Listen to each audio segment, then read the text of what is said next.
Choose your reality. The first card is, or pile, is this snake ring. We have this glitzy bracelet for pile 2 and this earring for pile 3.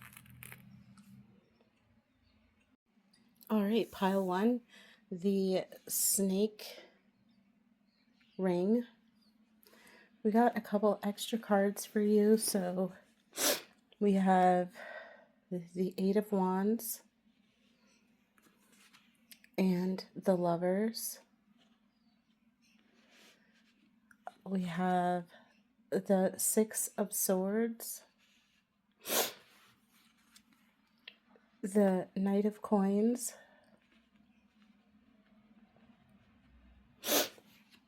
and the Queen of Coins. And the Queen of Coins is the outcome. This might be a love situation or a connection, something where resonance is important. So if it has to do with work, like your personality and being a good fit is really important. It's more about like connection than practical things here. This really is about like, do we like each other? There does seem to be a situation where like it's two polarities, very attracted to each other. So it could be a man and woman, or it could be two personality types, or two types of people coming together that don't normally come together, or a merger or something like that. And there's communication about this, and I think that like there's like a lot of positive hope and communication or positive ideas, but it doesn't have like, it doesn't feel stable. The situation doesn't feel stable. It feels like really it feels really what would you say, like dynamic, a lot of energy, a lot of passion. And I think that maybe for you, all of this passion and attraction and excitement might raise a red flag. And you might think, oh, I'm gonna move forward. I have this idea to move forward. I think that is a good idea. But I don't think that what you need to move forward from is this situation. It might be something within yourself that you need to move forward from. There's no clarifier or indication of what this thing is, except that the Lovers is 6 and there's a 6 of Swords. Maybe what you need to move forward from is the idea that you are so different. Maybe what you really want to do is to focus on the similarities and commit to those and build on those with patience. And then you have this outcome of security, abundance. There's a lot of beauty in this Queen of Coins. For me, in this deck, she shows the Empress. So there is commitment, there's love, there's security, there's stability, there is being the partner, the number one queen bee partner.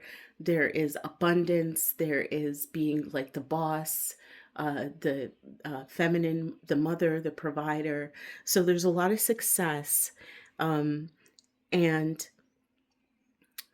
it looks like maybe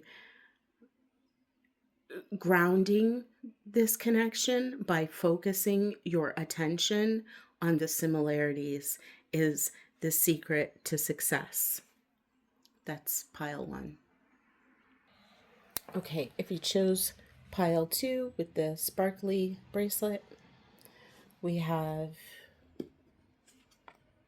the King of Wands,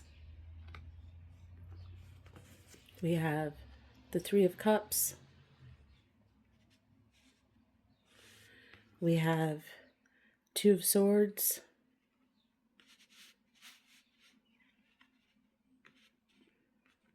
And Seven of Coins. So again, interesting. Similar to pile one, we're starting out with this really passionate energy, a passionate initiator, a dynamic personality. This can be a boss. This can be somebody now who's coming into your life. This could be a lover who's showing that there are, uh, who's showing interest or showing that there might be potential here. Then we have the Three of Cups and the Two of Swords.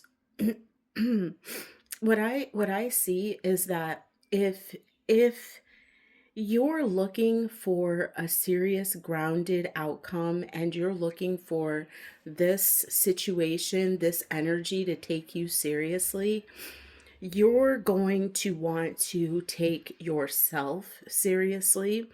And what I'm getting with the Three of Cups and the Two of Swords, let this situation unfold more. Let it show itself to you more. Observe more. Don't make a decision yet. Don't decide that every nice thing that happens in this situation makes it a match to you. Doesn't mean that you pull back or you're withholding. It just means if you understand meditation, you want to observe more. You want to not make a decision and let this energy kind of settle. And by not making a decision and not, it's almost like let this take root. You know, you plant a seed and it has to sprout and it has to come up. Well, you're not going to immediately put it outside and say, okay, you're ready to grow. No, it's not ready to grow. Let it grow some more. Let it take deeper roots.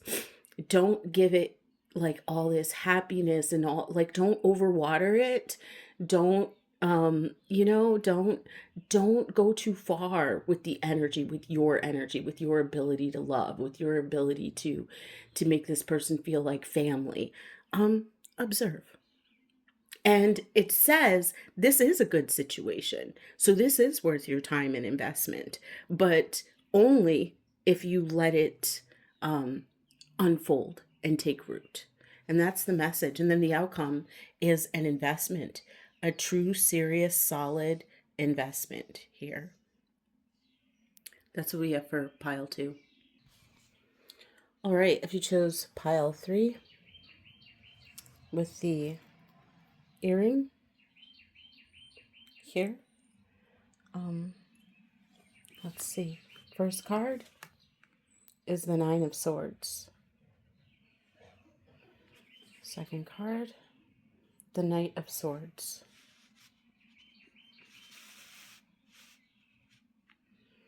Third card, Six of Wands. Last card, King of Swords. So here with this, this is about a lot of mental activity.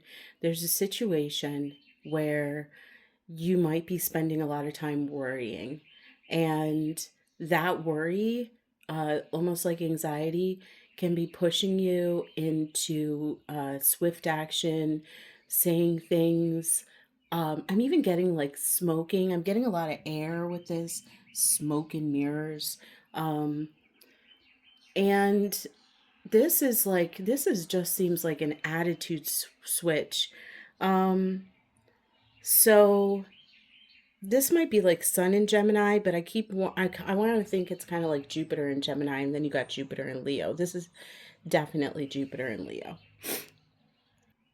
For this reading, I'm going to reveal a secret that I don't necessarily need to reveal to all the other readings. So the way that this pick a card goes is all three of these piles are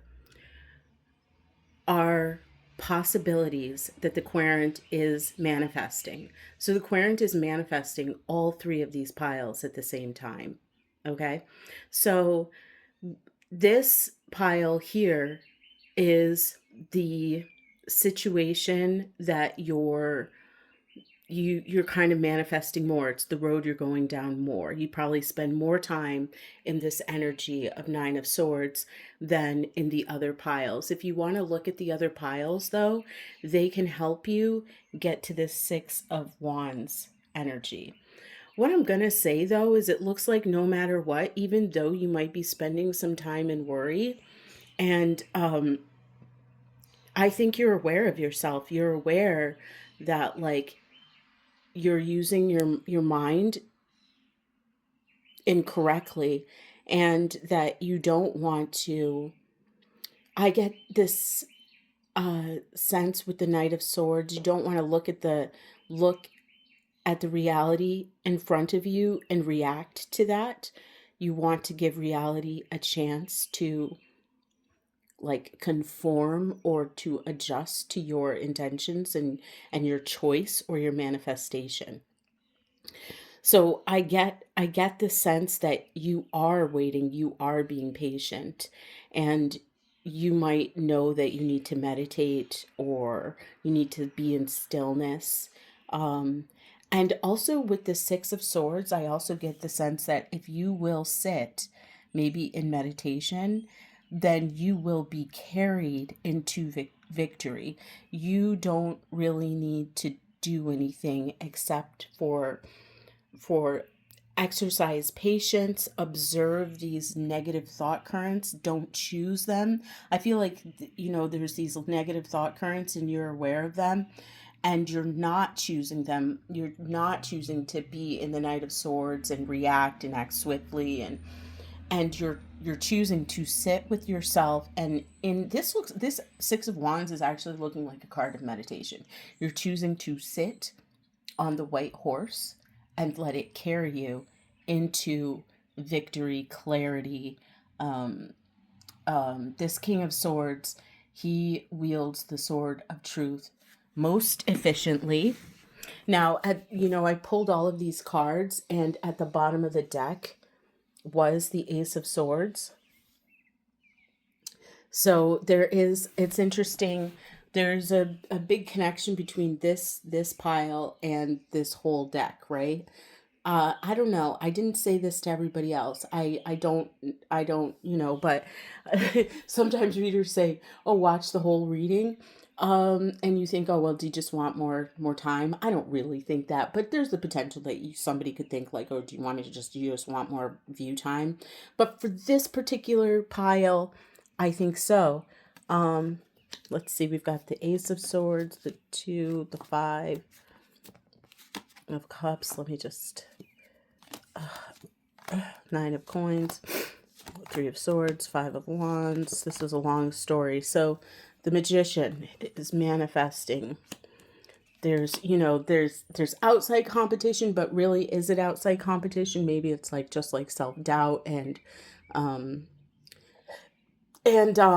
pardon me, self-doubt getting in the way, imposter syndrome getting in the way, and there's heartbreak over that denial of the self, and like working against yourself and self-sabotage. And the thing is though that in that heartbreak is always the truth comes, and the truth is helpful because then it teaches us to reflect, go inward, love ourselves. Then we have the 5 of Cups. So this is like a story of learning. The 5 of Cups with this disappointment, letting go of the past, letting go of problems, also becoming aware that it's the question like, why are you doing so much? Why are you manifesting these things? Ace of Swords. This is actually a pretty good reading. It starts out with the most kind of troubling card. But actually, after being looking at these cards a little bit longer, what I get is that you're actually observing these thought currents, you're aware of them, and you're not choosing them, you're choosing to sit in meditation, and you're getting full clarity in this. And maybe, these are memories. Maybe these are memories of the past, and you can do some things differently.